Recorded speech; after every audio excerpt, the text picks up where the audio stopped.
Welcome to the NLP UK Training Podcast. I'm Fraser. And I'm Steve Kay. And today we want to explore whether your life might be a little bit like a soap opera. So what do we mean by that, Steve? Well, if you watch a soap opera, let's take one of the one example I watch with my wife is Emmerdale. And in Emmerdale, they had a plane crash 5 years ago in the village. And then they've had at least 5 murders in the last 12 months. And there's one guy who I think is called Bob, who's been married to at least 6 women in the village. And there's a doctor who's had an affair with probably about everyone who's female in the village. But then you're walking on a scene or you'd be watching a scene and all they do is argue and rant and rave and get distressed with the problems in their life. And it's all exaggerated and it's painful to watch in some ways because their lives are miserable and they're always arguing and falling out with each other and fighting and getting aggressive. Now, I'm not suggesting that anybody who listens to this or watches us is like that. But the question is, do you make people around you feel good? Mm-hmm. Or is there a bit of conflict? We think there's a lot of conflict in society, a lot of conflict in the world. You only have to listen to politicians and they never say, oh yeah, that guy from the Labour Party, that's a really good idea. We on the Conservative side think it's great. Give them a round of applause. No, they have to pick holes in it, don't they? Yeah. And I think that's the thing with some people, they're kind of always looking for that negative. Yeah.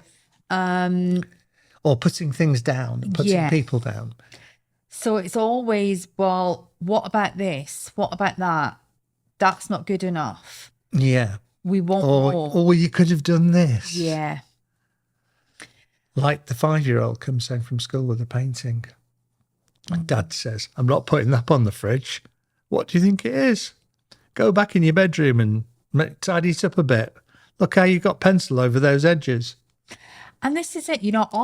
I remember when my kids were little, they came home from school and I thought, oh my goodness, darling, that's beautiful. Let's put it on the fridge.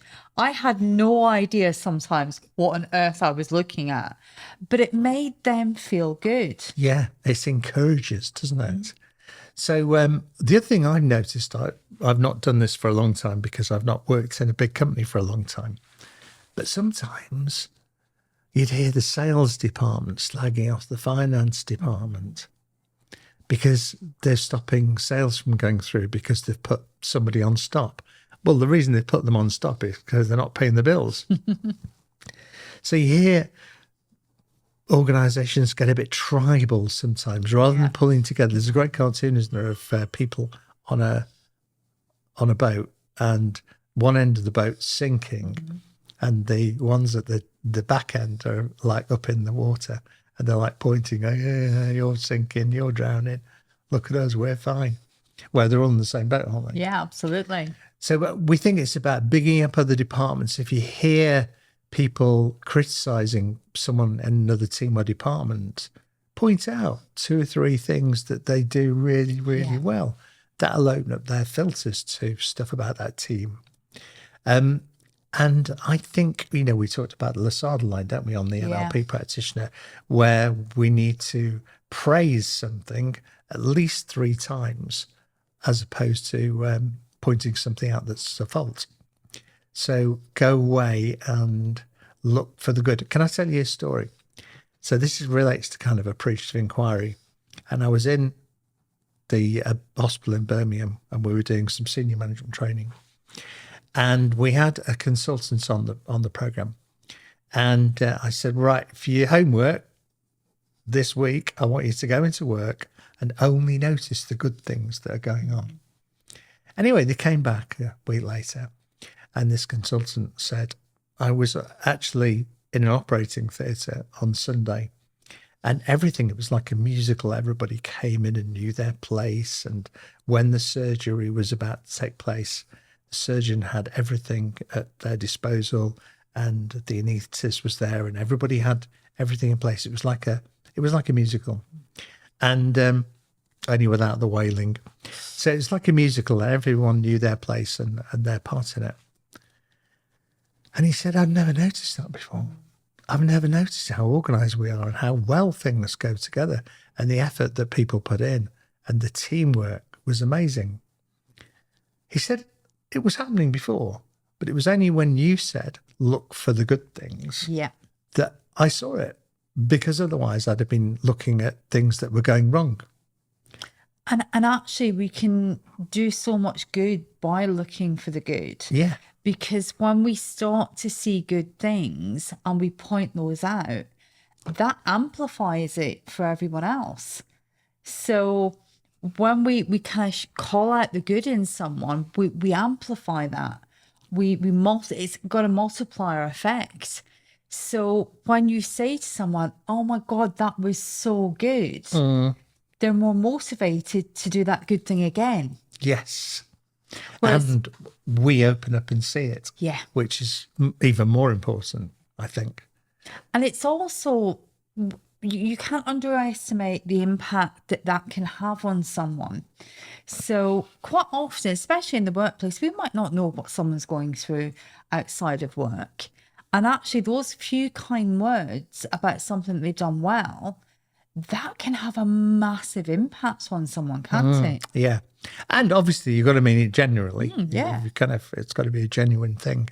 But once you start looking out for the good in the workplace with teams, you'll notice that your teams start thriving and seem to become overnight much better at their jobs.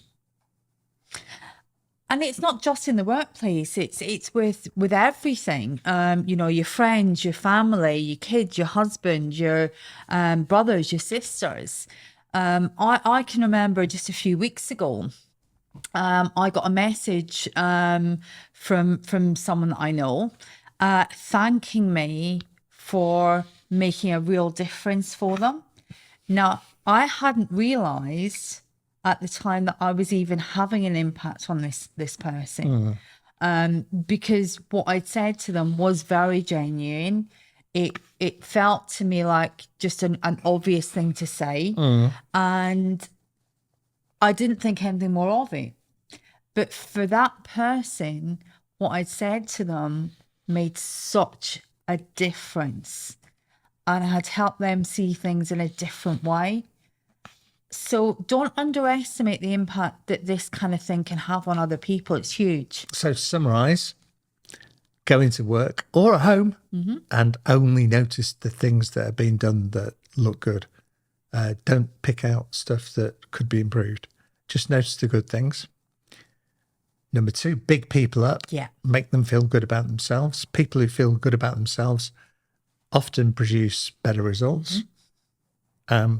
And thirdly, keep up your positive self-talk and your internal dialogue so that you're having a good day and you'll feel good inside as well. Absolutely. So guys, that's everything from us for this episode of our podcast. We will be back next time with more great stuff. So have a great time and we will see you soon. And if you haven't subscribed yet, please subscribe and tell your mates.